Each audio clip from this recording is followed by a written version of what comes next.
Good morning students. Class 12th physics का 4th chapter विद्युत धारा का चुंबकीय प्रभाव से रिलेटेड न्यूमेरिकल जो कि एनसीईआरटी बुक का है, क्वेश्चन नंबर 4 तक हम लोग पिछले क्लास में डिस्कस कर लिए थे। ठीक है, आज के इस वीडियो क्लास में उसी चैप्टर का नेक्स्ट न्यूमेरिकल 5, 6, 7 और 8 के बारे में हम लोग डिस्कस करेंगे। ये न्यूमेरिकल हम लोग समझेंगे और इसे बनाने की कोशिश करते हैं। तो सभी स्टूडेंट इस वीडियो को रोककर ये 4 क्वेश्चन आप कॉपी पर नोट कीजिए। अगर खुद से बनाने की एबिलिटी है आप में, अगर आप समझ रहे हैं तो इसको बना लीजिए, और नहीं समझ में आ रहा है तो जो सॉल्यूशन अभी हम आपको बताएंगे उस सॉल्यूशन को आप ध्यान से समझिए और उसके बाद दोबारा इसे कोशिश कीजिएगा बनाने का। चलिए, तो फर्स्ट क्वेश्चन है, एक तार जिसमें 8.0 एम्पीयर की विद्युत धारा प्रवाहित हो रही है, 0.15 टेस्ला के एक समान चुंबकीय क्षेत्र से 30 डिग्री का कोण बनाते हुए रखा है। इसकी एकांक लंबाई पर लगने वाले बल का परिमाण एवं दिशा ज्ञात करें।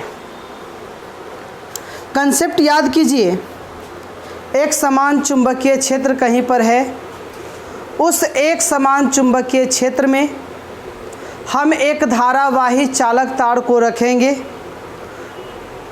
उस धारावाही चालक तार की कुछ लंबाई होगी।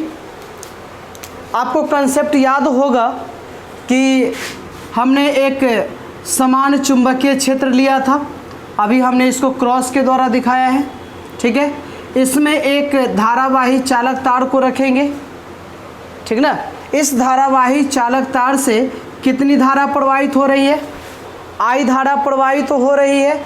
ठीक है, और इसके बाद इस चालक तार की लंबाई कितनी है बताइए? L लंबाई की यह तार है, I धारा प्रवाहित हो रही है, एक समान चुंबकीय क्षेत्र B में रखा गया है। ठीक है, अभी हम ये देख रहे हैं कि L ऐसे है और चुंबकीय क्षेत्र किधर है? अंदर की ओर। तो चुंबकीय क्षेत्र अंदर की ओर है, तो आपको हमने बाएं हाथ, है ना, लेफ्ट हैंड रूल हमने आपको बताया था कि बाएं हाथ की 3 उंगली मध्यमा, तर्जनी और अंगूठा को परस्पर लंबवत फैलाना है। ठीक है, और परस्पर लंबवत फैलाने के बाद तर्जनी को चुंबकीय क्षेत्र की दिशा में रखना है, तो ये अंदर की ओर होगा। ये धारा की दिशा में है तो अंगूठा किधर होगा? बल की दिशा को बताएगा। यानी कि धारावाही चालक तार पर लगने वाले बल की जो दिशा होती है वह चुंबकीय क्षेत्र और तार की स्थिति दोनों के लंबवत होती है। दोनों के क्या होती है? चुंबकीय क्षेत्र किधर है? अंदर की ओर, है ना। तार ऐसे है तो ये दोनों एक दूसरे पर 90 डिग्री, है ना, और ये दोनों पर बल भी क्या है? 90 डिग्री। और इसका परिमाण के लिए फॉर्मूला क्या था? तो F बराबर होता है IBL sine theta, IBL sine theta. ठीक है, और यहाँ से I क्या है बताइए? I क्या है? तो धारा जो इस चालक तार से प्रवाहित हो रही है। B क्या है? तो हमने इस तार को जिस चुंबकीय क्षेत्र में रखा है वो B है। L क्या है? चालक तार की लंबाई है। और थीटा किसके किसके बीच का कोण है? तो तार की जो लंबाई है ना, L, तार की लंबाई क्या है? L, और चुंबकीय क्षेत्र B, ये दोनों के बीच का कोण क्या है बताइए? थीटा। अगर थीटा 90 डिग्री हो जाए तो IBL हो जाएगा, क्योंकि साइन 90 डिग्री का मान 1 होता है। देखिए, यहाँ पर हम देखते हैं कि एक तार जिसमें 8.0 एम्पीयर की धारा प्रवाहित हो रही है, है ना। तो क्वेश्चन नंबर 5 का सॉल्यूशन हम लोग देख लेते हैं। क्या लिखेंगे? तार से प्रवाहित धारा I is equal to 8.0 ampere. कोई दिक्कत? 0.15 टेस्ला के एक समान चुंबकीय क्षेत्र, है ना। तो यहाँ से देखिए चुंबकीय क्षेत्र एक समान है, तो चुंबकीय क्षेत्र B बराबर कितना दिया हुआ है? तो 0.15 टेस्ला, ठीक है। और तार जो है वह चुंबकीय क्षेत्र के साथ कितना एंगल का कोण बना रहा है? 30 डिग्री का, ठीक है। तो यहाँ से लिखते हैं चुंबकीय क्षेत्र B और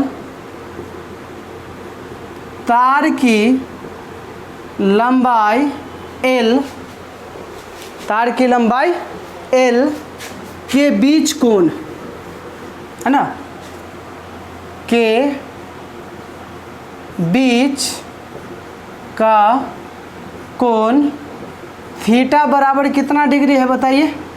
30 डिग्री है ना। उसके बाद इसकी एकांक लंबाई पर, एकांक लंबाई, एकांक मतलब 1, ठीक है। तो तार की लंबाई कितना दे रखा है? 1, है ना। तार की लंबाई बराबर 1 मीटर, और तार की लंबाई को हम किससे इंडिकेट करते हैं? L से। समझ में आ रहा है ना। तो तार पर लगने वाले बल का फॉर्मूला क्या होता है वो बताइए? तो F is equal to I BL sine theta, यही फॉर्मूला हम यहाँ पर अप्लाई करेंगे, ठीक है। कि तार पर लगने वाला बल F is equal to ILB sine theta. तो F is equal to I का मान कितना है? 8, L का मान कितना है? 1, B का मान कितना है ना, सॉरी 0.15 इंटू साइन कितना डिग्री लिखोगे? 30 डिग्री लिखोगे, है ना। और साइन 30 डिग्री का वैल्यू मालूम होना चाहिए, 1/2 होता है। तो यहाँ से F is equal to 8 into 1 into 0.15 into 1/2, और बल का ऐसा यूनिट क्या होता है? न्यूटन। बल का ऐसा यूनिट क्या होता है? न्यूटन होता है या नहीं होता है ना। तो यहाँ से आप काटो इसको, कितना हो जाएगा? 4 मल्टीप्लाई कीजिए तो कितना हो जाएगा? F इज इक्वल टू 15 जगह कितना? 60 होता है ना। तो 0.60 न्यूटन, यही क्या होगा? आंसर हो जाएगा। तो ये तो बल का परिमाण हो गया। दिशा के बारे में हम क्या लिख सकते हैं?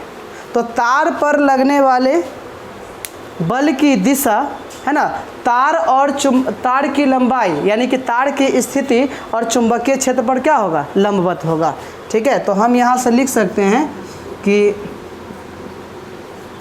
बल की दिशा तार की स्थिति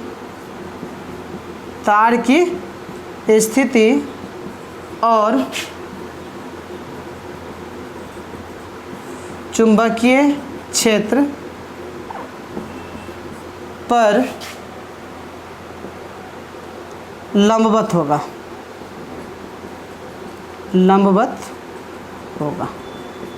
कोई दिक्कत है ना। तो चलिए, ये हो गया हमारा 0.60 न्यूटन बल का परिमाण, और बल की जो दिशा होगी, है ना, वह चुंबकीय क्षेत्र और तार की स्थिति दोनों पर क्या होगी? लंबवत होगी, ठीक है। चलिए, अब हम इस क्वेश्चन को तो समझ गए, ठीक है। अब क्वेश्चन नंबर 6 के बारे में देखते हैं। तो क्वेश्चन नंबर 5 का स्क्रीनशॉट लेकर आप सभी स्टूडेंट इसको नोट कीजिए और समझिए। क्वेश्चन नंबर 6,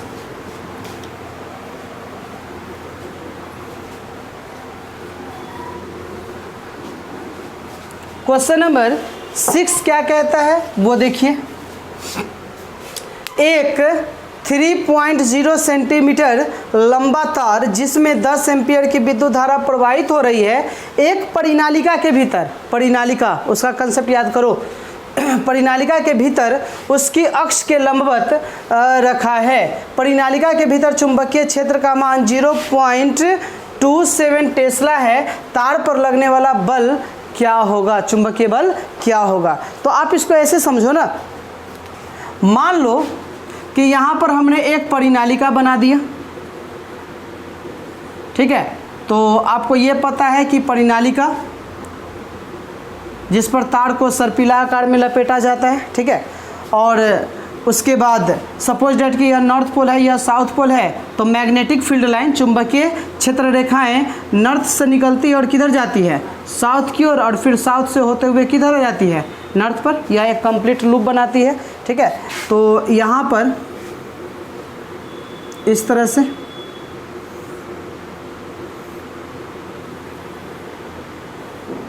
ये एरो दे देते हैं, ठीक है।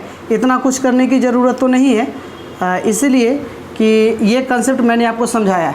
बस ये समझाना चाहते हैं हम आपको कि परिनालिका के अंदर जो चुंबकीय क्षेत्र होती है, चुंबकीय क्षेत्र वह एक समान, चुंबकीय क्षेत्र क्या होती है, एक समान होती है।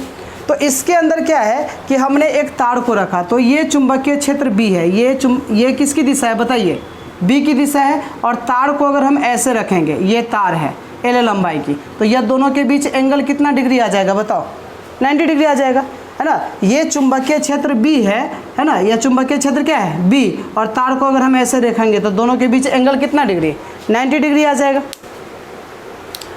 अब यहाँ से क्वेश्चन को पढ़िए और इन्फॉर्मेशन को लिखिए। तो इतना तो क्लियर है कि चुंबकीय बल, अगर किसी धारावाही चालक तार को अगर हम चुंबकीय क्षेत्र में रखते हैं, एक समान चुंबकीय क्षेत्र में रखते हैं, तो उस पर लगने वाले बल का परिमाण कितना होता है, तो F इज इक्वल टू होता है ILB साइन थीटा। क्या क्या चाहिए आपको, F निकालने के लिए क्या चाहिए, चालक तार से प्रवाहित होने वाली धारा कितनी है वो मालूम होनी चाहिए, धारावाही चालक तार की लंबाई मालूम होनी चाहिए, ठीक है। उसके बाद चुंबकीय क्षेत्र मालूम होना चाहिए कि आप उस धारावाही चालक तार को जिस चुंबकीय क्षेत्र में रखे हैं वह चुंबकीय क्षेत्र कितना मजबूत है, B का वैल्यू मालूम होना चाहिए, और चालक तार जो है वह चुंबकीय क्षेत्र के साथ कितना कोण बना रहा है वो थीटा मालूम होना चाहिए। चलिए तो देखते हैं, एक 3.0 सेंटीमीटर लंबा तार, तार की लंबाई तो दे दिया है ना, तो यहाँ से देखिए तार की लंबाई L 3 सेंटीमीटर, क्या सेंटीमीटर से काम चलेगा या मीटर से, मीटर से, तो क्या करोगे 3 × 10⁻² मीटर, कोई दिक्कत? तो देखो यहाँ से L कहानी ख़त्म, L हमको मालूम हो गया, ठीक है, जिसमें 10 एम्पियर की विद्युत धारा प्रवाहित हो रही है, तो यानी कि विद्युत धारा I कितनी एम्पियर की धारा प्रवाहित हो रही है, 10 एम्पियर। क्या मालूम हो गया बताइए, I मालूम हो गया। एक परिनालिका के भीतर इसकी अक्ष के लंबवत रखा है, परिनालिका के भीतर चुंबकीय क्षेत्र का मान 0.27 टेस्ला है ना। तो एक समान चुंबकीय क्षेत्र, एक समान चुंबकीय क्षेत्र B रखा हुआ है ना, B दिया हुआ है 0.27 टेस्ला, यानी कि B भी पता हो गया आपको, है ना। अब देखिए अक्ष के लंबवत रखा है, लंबवत रखा है, इसका मतलब थीटा कितना डिग्री, 90 डिग्री, यानी कि थीटा भी आपको मालूम हो गया। तो बोलिए चारों क्वांटिटी मालूम हो गया, उस वैल्यू को रख सकते हैं, ठीक है। तो अब हम तार पर लगने वाला चुंबकीय बल लिखेंगे, तार पर लगने वाला चुंबकीय बल F is equal to ILB sine कितना 90 डिग्री। I का वैल्यू बताओ 10 एम्पियर, L का वैल्यू 3 × 10⁻², B का वैल्यू कितना है 0.27, ठीक है, और साइन 90 का मान 1, और यह किस में जाएगा फोर्स है ना, तो फोर्स का ऐसा यूनिट न्यूटन होता है। तो चलिए अब कैलकुलेशन कर लेते हैं। F इज इक्वल टू कितना हो जाएगा, तो इसका गुना इसके साथ हो जाएगा, तो 27 इंटू 3 कितना हो जाएगा 81, ठीक है। तो ये हो जाएगा 0.81 इंटू 10 टू द पावर -2 और 10 टू द पावर +1 है ना, यानी कि 10 टू द पावर कितना बताओ -1 है ना, और यही क्या होगा बोलो न्यूटन, ये आंसर कंप्लीट, ठीक है। तो तार पर लगने वाला चुंबकीय बल कितना होगा ये आपको मालूम हो गया, कंप्लीट। समझने में कोई दिक्कत? नेक्स्ट क्वेश्चन हम लोग लिखते हैं, दो लंबे सीधे समांतर तार, आ गया कंसेप्ट है ना, कि दो धारावाही चालक तार है ना, कंसेप्ट याद करो, दो सीधा समांतर धारावाही चालक तार है, ठीक है, दोनों से धाराएं प्रवाहित हो रही है। दो कंडीशन मैंने बताया था कि दोनों से धाराएं समान दिशा में प्रवाहित हो सकती है, या दोनों से धाराएं एक दूसरे के विपरीत दिशा में प्रवाहित हो सकती है, ठीक है। तो एक चालक तार दूसरे चालक तार पर बल लगाएगा, एक चालक तार दूसरे चालक तार पर क्या करेगा, बल आरोपित करेगा। तो हमने ये कंसेप्ट बताया था कि एक धारावाही चालक तार से हम धारा को प्रवाहित कराते हैं तो वह चालक तार के चारों तरफ चुंबकीय क्षेत्र उत्पन्न होता है, और उस चुंबकीय क्षेत्र में अगर हम किसी दूसरे धारावाही चालक तार को रखेंगे तो उस पर एक बल लगेगा है ना, और उस बल का कैलकुलेशन हम लोग करके रखे हैं, ठीक है। तो वही कंसेप्ट अभी हम लोग रिपीट करने जा रहे हैं। तो अगर आपको वो कंसेप्ट याद नहीं है तो वीडियो को रोकिए, वीडियो रोकने के बाद आप अपने नोट्स को पलटिए, और नोट्स को पलटकर आप जो है उस कंसेप्ट को दोबारा देख लीजिए कि कहाँ पर दिक्कत है। क्वेश्चन नंबर 7 है, ठीक है। दो लंबे सीधे समांतर तार A और B है ना, तो से कितनी धाराएं प्रवाहित हो रही है, 8 एम्पियर तथा 5 एम्पियर की धारा एक ही दिशा में प्रवाहित हो रही है ना। तो अब यहाँ से देख लो, हम यहाँ से फिगर ड्रॉ कर रहे हैं, ये धारावाही चालक तार A है, या धारावाही चालक तार क्या है बताइए, B है ना। कि उसके बाद ये हो गया।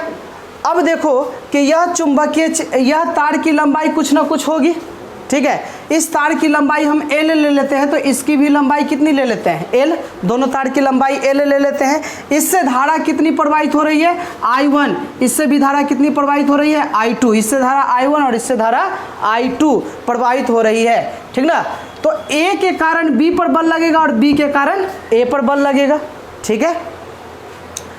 अब बल की दिशा क्या होगी इसको मालूम करने के लिए देखिए, A के कारण, तार A के कारण जो B के पास चुंबकीय क्षेत्र उत्पन्न होगा है ना, वो कैसे उत्पन्न होगा, तो ये देखिए दाएं हाथ का अंगूठा नियम लगाइए, ये अंदर की ओर है ना, तो ये अंदर की ओर, यानी कि यहाँ पर जो चुंबकीय क्षेत्र B उत्पन्न होगा वो किधर होगा, क्रॉस के द्वारा, ठीक है। फिर यहाँ से देखिए इसमें भी है ना, इसके कारण यहाँ है।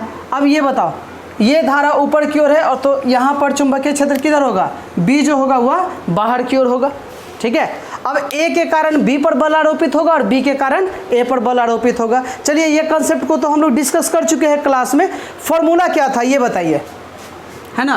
तो किसी एक तार पर लगने वाला बल का परिमाण कितना था, तो F इज इक्वल टू μ0 बटा 4 पाई, उसके बाद 2 I1 I2 और बटा में क्या था R, दोनों के बीच की दूरी, ठीक है। और उसके बाद किसी एक तार की लंबाई, तो जिस तार पर हम लोग कैलकुलेशन करना चाहते हैं, जिस तार पर हम लोग बल की कैलकुलेशन करना चाहते हैं, उस तार की लंबाई कितना है L है, ठीक है। अगर हम इसी L को अगर इधर ले आएंगे तो हमने बताया था कि एकांक लंबाई पर लगने वाला बल का परिमाण, तो बेसिक फार्मूला तो हमारा यही है। अब इसी से है ना F1 और F2 जो है वो निकाल सकते हैं।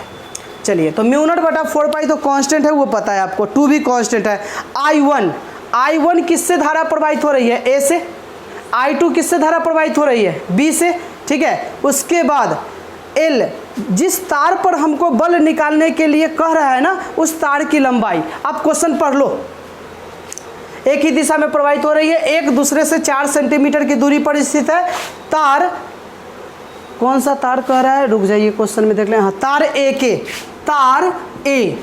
ए के 10 सेंटीमीटर खंड पर बल की गणना करें। यानी कि तार ए पर हमको बल निकालने के लिए कह रहा है, लेकिन ये तार ए की लंबाई कितना दे रखा है बताइए, 10 सेंटीमीटर, है ना। तो तार एक, जिस तार पर आपको बल का कैलकुलेशन करना है उस तार की लंबाई मालूम होनी चाहिए। तो तार ए की लंबाई यानी कि L भी मालूम है, I1 भी मालूम है, I2 भी मालूम है, R भी मालूम है, और ये वैल्यू तो आपको पता ही है। तो बोलिए, सभी पैरामीटर क्वेश्चन में दे रखा है, फॉर्मूला आपको मालूम है, ठीक है, तो उसके द्वारा आप आसानी से सोल्व कर सकते हो। चलिए अब हम बारी बारी से एक एक पैरामीटर को लिखेंगे और लिखने के बाद हम देख लेते हैं कि कहाँ पर क्या होगा। दो लंबे सीधे समांतर तार A और B, तो A से प्रवाहित धारा I1 कितना है, 8 एम्पियर। B से प्रवाहित धारा बताइए, प्रवाहित धारा I2 बराबर कितना है, तो 5 एम्पियर है, ठीक है। एक ही दिशा में प्रवाहित हो रही है, एक दूसरे से 4 सेंटीमीटर की दूरी पर रखी है ना। तो दोनों तारों के बीच दूरी, दोनों तारों के बीच की दूरी यानी कि R कितना है, 4 सेंटीमीटर। सेंटीमीटर से काम चलेगा कि मीटर से, मीटर से, ऐसा यूनिट चाहिए, तो 4 × 10⁻² मीटर हो जाएगा, ठीक है। तार ए के 10 सेंटीमीटर खंड पर बल की गणना करें, है ना। तो तार ए की वह लंबाई जिस पर बल की गणना करनी है, बल की क्या करनी है, गणना करनी है, तो वह L कितना है बताइए, कितना है, 10 सेंटीमीटर। तो यहाँ से 10 सेंटीमीटर बराबर 10 × 10⁻² क्या लिख सकते हैं, मीटर, ठीक है। तो चुंबकीय बल, चूँकि F बराबर क्या होता है, μ0/4π2 I1 I2 बटा R, और इंटू क्या होता है, L होता है, ठीक है। अब बताइए कि क्या इसमें आपको मालूम नहीं है, μ0/4π का वैल्यू आप जानते हो कितना, बोलो, 10⁻⁷ 2 इंटू I1 का वैल्यू कितना है, 8, I2 का वैल्यू 5, L का वैल्यू कितना है, 10 × 10⁻² बटा R बताइए कितना है, 4 इंटू कितना, 10⁻², और ये किस में जाएगा, न्यूटन में जाएगा। हो गया कि नहीं हो गया, ठीक है। 4 2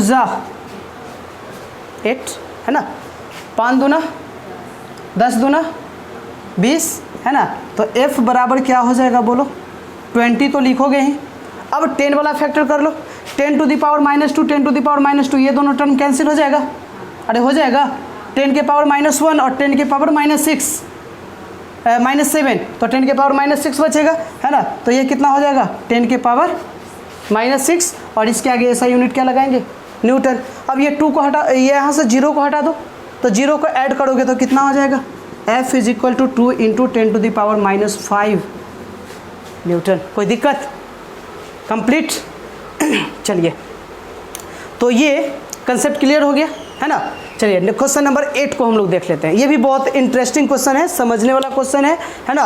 और इसमें देखिए क्या कर रहा है, पास फेरों वाली एक परिनालिका, देखो परिनालिका का कंसेप्ट आ गया, सोलेनोइड, है ना। तो परिनालिका क्या होता है, टोरॉइड क्या होता है, ये मैंने आपको बताया था। और परिनालिका के कारण उसके केंद्र पर चुंबकीय क्षेत्र कितना होता है, याद करो, चुंबकीय क्षेत्र B बराबर कितना, μ0NI, याद आया। N क्या है, एकांक लंबाई में फेरों की संख्या। अगर परिनालिका की कुल लंबाई L है, कुल फेरों की संख्या कितनी है, N है, तो एकांक लंबाई में फेरों की संख्या N/L, और यह किसके बराबर, स्मॉल n के बराबर। स्मॉल n के जगह पर उसका वैल्यू रखोगे तो μ0 NI और डिवाइडेड बाय L, है ना। सभी टर्म का मीनिंग आपको पता है, μ0 हवा या निर्वात की चुंबकशीलता, n परिनालिका में तार के फेरों की कुल संख्या, I उससे प्रवाहित होने वाली धारा, और L क्या है, तो परिनालिका की लंबाई। अगर ये इन्फॉर्मेशन पता है तो B का मान हम आसानी से कैलकुलेट कर सकते हैं, कोई दिक्कत नहीं होगा। देखते हैं क्वेश्चन में।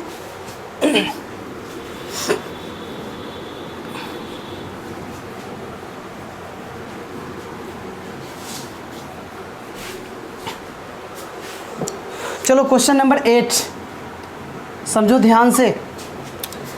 पास पास फेरों वाली एक परिनालिका 80 सेंटीमीटर लंबी है। परिनालिका की लंबाई दे दिया है ना, तो यहाँ से लिखते हैं परिनालिका की लंबाई, परिनालिका की लंबाई जिसको हम स्मॉल n से इंडिकेट कर देंगे 80 सेंटीमीटर। सेंटीमीटर में ही छोड़ दें, क्या करें, मीटर में चेंज करेंगे, तो क्या करेंगे 80 इंटू 10⁻⁻2 मीटर। ठीक है, और इसमें 5 परत है। कितना परत है, 1 2 3 4 5 परत है, जिसमें से प्रत्येक में 400 फेरे हैं। तो एक परत में, पहले तो लिख लो कि परत की संख्या कितनी है, परत की संख्या 5 है ना। उसके बाद प्रत्येक परत में फेरों की संख्या कितनी, 400 है ना। तो वही बात है कि कमरा की संख्या कितना है, 5। एक कमरा में कितना आदमी, 400। तो कुल आदमी कितना, 400 गुने 5 2000 है ना। तो परिनालिका में है ना, परिनालिका में फेरों की कुल संख्या, परिनालिका में फेरों की कुल संख्या बताओ कितना हो जाएगा। फेरों की कुल संख्या कैपिटल N बराबर 400 इंटू 5 यानी कि कितना 2000। कैपिटल N निकल गया। तो देखो यहाँ से क्या क्या चाहिए था आपको, B is equal to μ0 capital N I बटा L। L तो मालूम है आपको, N भी मालूम हो गया ना, μ0 तो कांस्टेंट है, वो तो आपको वैल्यू पता होगा 4 पाई इंटू 10⁻⁷। ठीक है, उसके बाद परिनालिका का व्यास, तो परिनालिका का व्यास कैसे मालूम होगा, है ना। तो परिनालिका का व्यास कितना है, 1.8 सेंटीमीटर। तो यहाँ से देखो परिनालिका का व्यास D कितना है, 1.8 सेंटीमीटर। तो R कितना हो जाएगा, 0.9 सेंटीमीटर। और इसी को हम लिख सकते हैं, है ना, 0.9 इंटू 10⁻⁻2 मीटर। यानी कि परिनालिका का ये तो व्यास था, और ये परिनालिका की त्रिज्या, परिनालिका की त्रिज्या है ना, यानी कि R के बारे में मालूम हो गया। ठीक है, बोलो और कोई दिक्कत। इसके बाद क्या करना है, यदि इसमें 8 एम्पियर की धारा प्रवाहित हो रही है तो प्रवाहित धारा, बोलो प्रवाहित धारा कितनी, I का मान 8 एम्पियर है ना। तो परिनालिका के भीतर चुंबकीय क्षेत्र का परिमाण, तो B इज इक्वल टू होता है μ0 NI बटा L। μ0 का वैल्यू बताओ, 4 पाई इंटू 10⁻⁷। N का वैल्यू कितना आया है, कैपिटल N का 2000। ठीक है, I का वैल्यू कितना है, I का वैल्यू कितना है, 8 एम्पियर ना। तो यहाँ से 8 एम्पियर बटा L का वैल्यू कितना है बताओ, है ना। तो इसको क्या लिख सकते हो, 8 इंटू 10⁻⁻1 मीटर लिख सकते हो कि नहीं, है ना। तो यहाँ से 8 इंटू 10⁻⁻1, और चुंबकीय क्षेत्र का ऐसा यूनिट क्या होता है, टेस्ला, है ना। अब ऐसा हम क्यों किए, क्योंकि 8 से 8 क्या हो जाएगा, कैंसिल हो जाएगा, -1 ऊपर जाके क्या बन जाएगा, +1। ठीक है, तो -7 और +1। ठीक है, तो यहाँ से B इज इक्वल टू 4, पाई का वैल्यू 3.14 इंटू, इसको 2 ही रहने दो और यहाँ कर देते हैं 10 टू द पावर कितना बताइए, 3 इंटू, और ये 10 के पावर में कितना -7, और ये 10 के पावर में 1। ठीक है, तो ये क्या हो जाएगा, टेस्ला हो जाएगा। ये क्या हो जाएगा, टेस्ला हो जाएगा। तो अब यहाँ से आपको जोड़ घटाव गुना भाग करने में कोई दिक्कत नहीं होनी चाहिए, ठीक है। तो क्या करोगे, 4 दूना 8, तो b इज इक्वल टू, और 8 चका 32 और 8 3 11, ठीक है। 8 3 24 और 1 कितना 25। यहाँ पर क्या आ जाएगा पॉइंट इंटू 10 के पावर 3 और 1 10 के पावर 4 है ना, और 10 के पावर 4 इसमें प्लस करोगे तो कितना हो जाएगा 10 के पावर -3 टेस्ला। अब अगर हम इसी को स्टैंडर्ड फॉर्म में लाएंगे तो b is equal to 2.512 into 10 to the power -2 tesla. यही क्या हो जाएगा आंसर। कोई दिक्कत, ठीक है। तो ये आज का हमारा क्लास था। तो आपको चारों न्यूमेरिकल अच्छे से समझ में आया होगा। उम्मीद करते हैं कि ये चार न्यूमेरिकल और पिछले वीडियो का 4 न्यूमेरिकल, तो क्वेश्चन नंबर 8 तक तो हम लोग पहुंच गए, ठीक है। तो इतने न्यूमेरिकल करने के बाद अगर आपको कुछ समझ में आ रहा है कि हाँ कैसे कैसे प्रोसेस करना होगा, तो बाद बाकी न्यूमेरिकल आप बनाने की कोशिश कीजिए, और नहीं तो फिर नेक्स्ट वीडियो में हम बाद बाकी क्वेश्चन को डील करेंगे। ओके।